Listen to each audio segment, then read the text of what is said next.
Hello students, this is doctor Ruchika Khandelwal. और आपने last video में देखा हमने बेसिक टर्म्स स्टार्ट की थी। कुछ बेसिक टर्म्स हमने उसमें डिस्कस करी। आप आई बटन पे क्लिक करिए और मेरा वो लास्ट वीडियो आप दोबारा से देख सकते हैं, जिसके अंदर हमने बिजनेस ट्रांजेक्शन्स, कैपिटल क्या होती है और एसेट्स किसे कहते हैं, लायबिलिटीज किसे कहते हैं, इसको हमने डिटेल में एक्सप्लेन किया था। आज हम उसी को आगे बढ़ा रहे हैं। उसी में और टर्म्स हमारे पास है। सबसे पहले हम बात करते हैं परचेज। जब भी हम कोई बिजनेस करते हैं तो उसमें बेसिकली दो प्रकार के ट्रांजेक्शन होते हैं, एक परचेज और एक सेल। आप गुड्स खरीदते हैं और फिर किसी दूसरे को बेचते हैं, या आप गुड्स बनाते हैं, मैन्युफैक्चर करते हैं, या फिर किसी दूसरे को बेचते हैं।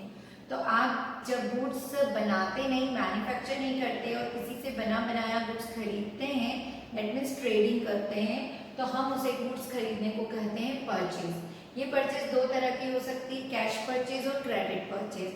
अगर आपने इमीडिएट पेमेंट करके उससे गुड्स परचेज किया है तो वो कैश पेमेंट कहलाएगी, और यदि आपने कुछ समय बाद उसका पेमेंट देने का प्रॉमिस किया है तो वो क्रेडिट परचेज कहलाएगी। और जब तक आप उसका पेमेंट नहीं देते हैं वो बंदा एज ए क्रेडिटर्स हमारी बुक ऑफ अकाउंट में रिकॉर्ड होता है।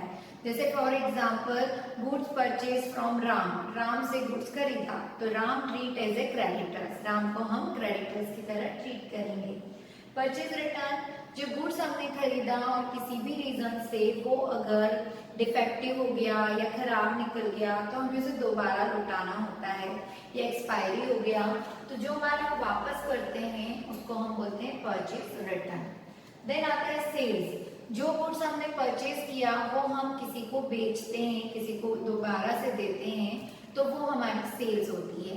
ये भी दो तरह की होती है, कैश सेल्स और क्रेडिट सेल्स। अगर सामने वाला बंदा हमें इमीडिएट पेमेंट दे देता है और हमने उसी समय उसको गुड्स दिया है तो वो कैश सेल्स कहलाती है, और यदि वो कुछ टाइम बाद उसका हमें अमाउंट पे करता है तो वो क्रेडिट सेल कहलाती है। और वो व्यक्ति जब तक पे नहीं करता वो बुक ऑफ अकाउंट में एज ए डेटर्स ट्रीट किया जाता है, उसे हम डेटर्स की तरह ट्रीट करते हैं। For example goods sold to Sita, हमने सीता को माल बेचा ऑन क्रेडिट, तो Sita treat as a debtors. Clear? तो आपने सेल्स भी समझा। Then sales return, same thing, हम किसी को गुड्स सेल कर दिया और सामने वाली पार्टी को वो गुड्स में कुछ डिफेक्ट दिख गया या कुछ खराब हो गया और वो दोबारा हमारे पास ले आए, उन्होंने हमें रिटर्न कर दिया, तो हम उसे सेल्स रिटर्न कहेंगे। तो आपने देखा परचेज, परचेज रिटर्न, सेल्स और सेल्स रिटर्न। कई बार बुक ऑफ अकाउंट जब हम बनाते हैं और अपने ट्रांजेक्शन रिकॉर्ड करते हैं तो इनकी अलग अलग बुक्स भी रखते हैं। परचेज बुक अलग, परचेज रिटर्न बुक अलग, सेल्स बुक अलग, सेल्स रिटर्न बुक अलग। अब हम बात करें गुड्स। मैं इतनी देर से वर्ड यूज कर रही हूँ goods. Goods is a common word. जो भी बिजनेसमैन जिस भी चीज का व्यापार करता है, जैसे फॉर एग्जांपल एक फर्नीचर व्यापारी है, वो फर्नीचर का बिजनेस कर रहा है, एक वीट मर्चेंट है जो वीट का कर रहा है, एक राइस मर्चेंट है जो राइस का कर रहा है। तो फर्नीचर मर्चेंट के लिए furniture is a goods, wheat merchant के लिए wheat treat as a goods, rice merchant के लिए rice treat as a goods. मतलब जिसका वो बिजनेस करते हैं, जिसे वो दोबारा बेच रहे हैं, एक से खरीद कर दूसरे को बेच रहे हैं, वो हमेशा गुड्स कहलाएगा। तो आप ध्यान रखिए, क्योंकि बहुत सारे स्टूडेंट्स इसमें कंफ्यूज हो जाते हैं कि भाई बिजनेस में जो भी चीजें सब गुड्स है, सब गुड्स नहीं होती है। जो बेचने के लिए ली गई है, बेचने के पर्पज से खरीदी गई है, सेल के पर्पज से खरीदी गई है, उसे हम गुड्स कहते हैं। तो आपने purchase, purchase return, sales, sales return और गुड्स देखा। That is the word stock. Stock क्या होता है? आपका वो गुड्स जो अभी आपके पास सेल के लिए रखा हुआ है, वो इन स्टॉक में है, उसे हम स्टॉक कहते हैं। मतलब अगर in the beginning of year आपके पास जो भी गुड्स आपके गोडाउन में, आपकी शॉप में, आपके स्टोर रूम में रखा है तो वो स्टॉक कहलाएगा, क्योंकि वो अभी बिका नहीं लेकिन उसका पर्पस उसे बेचना है। उस गुड्स को रखा है इस पर्पस से कि उसे हमें सेल करना है, तो जब तक वो हमारे पास हेल्ड है, हमारे पास रखा हुआ है, तब तक हम उसे स्टॉक कहेंगे। तो इन द बिगिनिंग में जो हमारे पास गुड्स रखा होता है उसे हम ओपनिंग स्टॉक कहते हैं। At the end of year जो गुड्स हमारे पास रखा होता है उसे हम क्लोजिंग स्टॉक कहते हैं। तो ये वर्ड भी बहुत इंपॉर्टेंट है। तो आपने देखा, हमने जाना purchase, purchase return, sales, sales return, goods और स्टॉक। ये सारे वर्ड्स एक साथ बताने का पर्पस यही था कि ये सब ट्रेडिंग से रिलेटेड वर्ड है। ट्रेडिंग मतलब व्यापार, आप जिसका व्यापार करते हो तो व्यापार की स्टेप्स क्या हुई, बिजनेस की स्टेप्स क्या हुई। आपने एक से गुड्स खरीदा, दूसरे को गुड्स बेचा, जो गुड्स नहीं बिका वो एज ए स्टॉक आपके पास रह गया। जो गुड्स आपने खरीदा उसमें अगर कुछ खराब निकल गया तो उसे रिटर्न कर दिया। जो गुड्स आपने सेल किया अगर उसमें से कुछ उसको खराब निकल गया या कुछ प्रॉब्लम्स आ गए तो उसने रिटर्न कर दिया। तो आपके ये सारे words as a trading account में भी काम आएंगे, इसलिए मैंने आपको ये सारे वर्ड्स एक साथ बताए। देन हम अब आते हैं ट्रेड रिसीवेबल। अभी हमने बात की कि जो गुड्स हम क्रेडिट में सेल करते हैं वो बंदा कहलाता है डेटर्स। तो डेटर्स हुए, बिल्स रिसीवेबल हुए, उनको हम ट्रेड रिसीवेबल कहते हैं। मतलब जिसको भी हमने उधार माल बेचा वो बंदा डेटर्स की तरह ट्रीट होगा। और यदि हमने उससे बिल्स एक राइटिंग फॉर्म में बिल लिखवा लिया है जिसे बिल ऑफ एक्सचेंज कहा जाता है, हम आगे पूरा चैप्टर पढ़ेंगे, तो वो बिल्स रिसीवेबल। तो दोनों को अगर हम कॉमन वर्ड में एक साथ बोलें तो वो ट्रेड रिसीवेबल होते हैं। ट्रेड पेबल जिनसे हमने गुड्स ऑन क्रेडिट परचेज किया, क्रेडिटर्स हमारे बिल्स पेबल, ट्रेड पेबल्स कहलाएंगे। ठीक है, यानी कहने का मतलब ट्रेड में जिनसे मिलने वाला है, रिसीव होने वाला है वो ट्रेड रिसीवेबल, और ट्रेड में जिनको देने वाले हैं, जिनको देना है वो ट्रेड पेबल। तो आई होप आपको ये दोनों वर्ड भी क्लियर हुए होंगे। देन हम आते हैं एक्सपेंडिचर वर्ड्स पर। Expenditure is the amount spent on liabilities incurred for acquiring assets, goods, service. Assets, goods और सर्विस को खरीदने के लिए या पाने के लिए जो भी खर्चा हम करते हैं उसको एक्सपेंडिचर्स कहते हैं।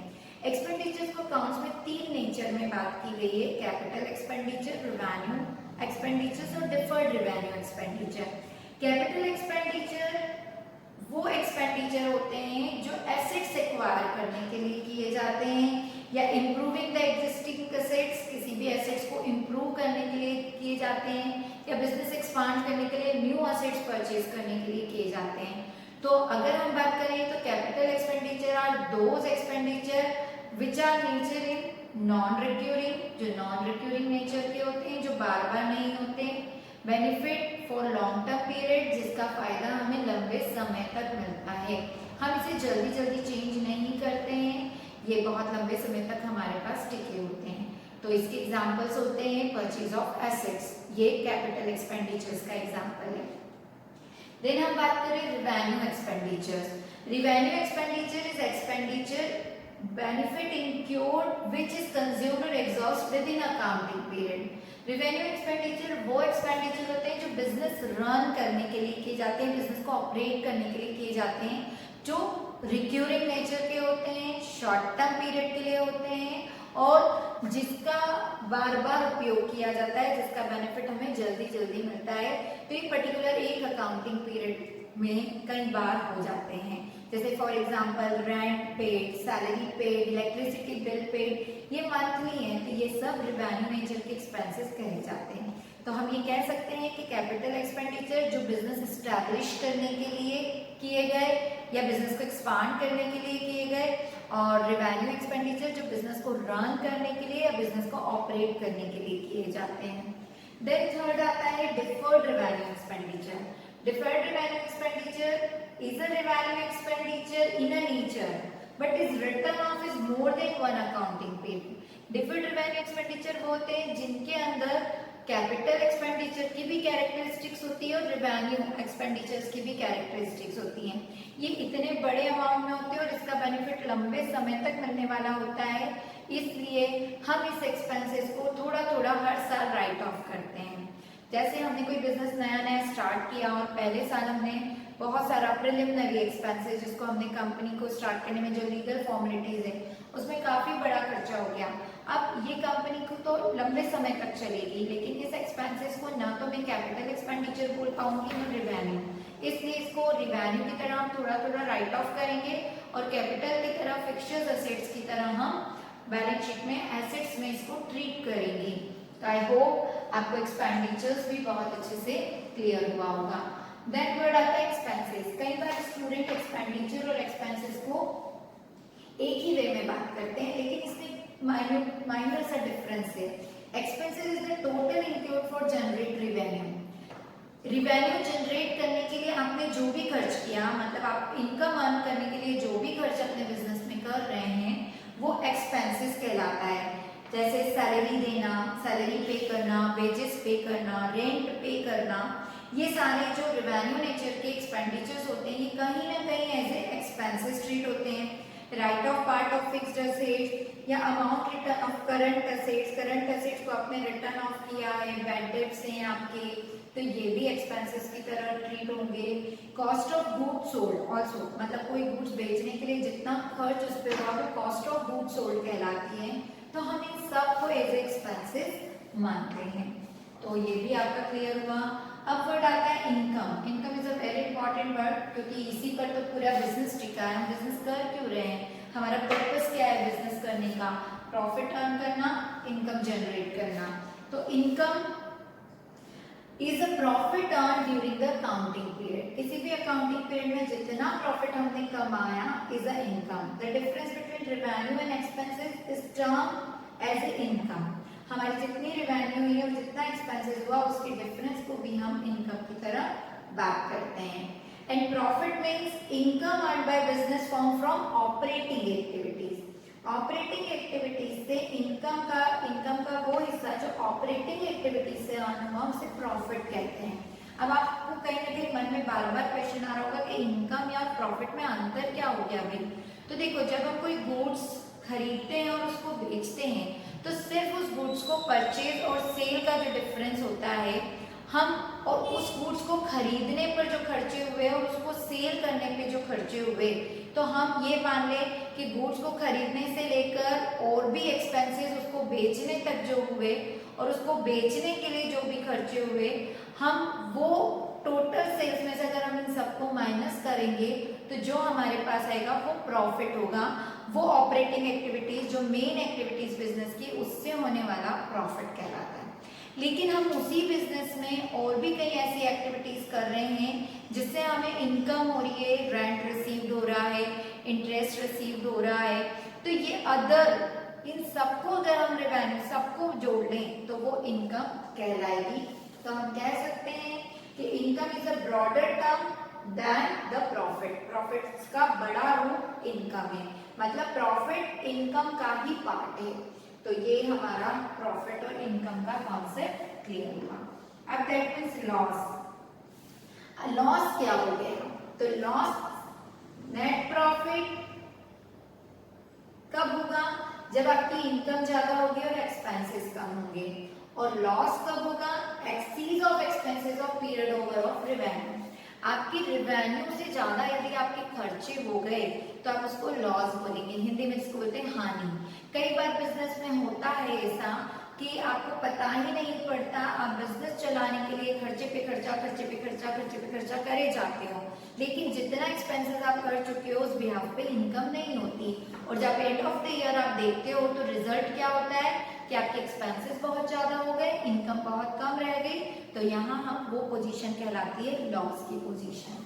तो आई होप ये बहुत इंपॉर्टेंट वर्ड्स थे जो आपको जानना बहुत जरूरी है, क्योंकि जब हम आगे क्वेश्चंस करेंगे तो आपको इन्हीं सारे वर्ड्स, इन्हीं सारी टर्म्स को बार बार पढ़ना है, बार बार समझना है। तो मुझे उम्मीद है कि आपको मेरा वीडियो पसंद आया होगा। यदि कहीं कोई डाउट है तो आप कमेंट्स बॉक्स में लिखें। मेरे चैनल को सब्सक्राइब करना ना भूलें और मेरे लास्ट वीडियोस देखने के लिए आप आई बटन पर क्लिक जरूर करें और नए नोटिफिकेशंस के लिए आप बेल आइकॉन पर क्लिक करें। मेरी ऑनलाइन क्लासेस भी अवेलेबल है, उसकी लिंक भी नीचे डिस्क्रिप्शन बॉक्स में दी हुई है। तो thank you and all the best for all students.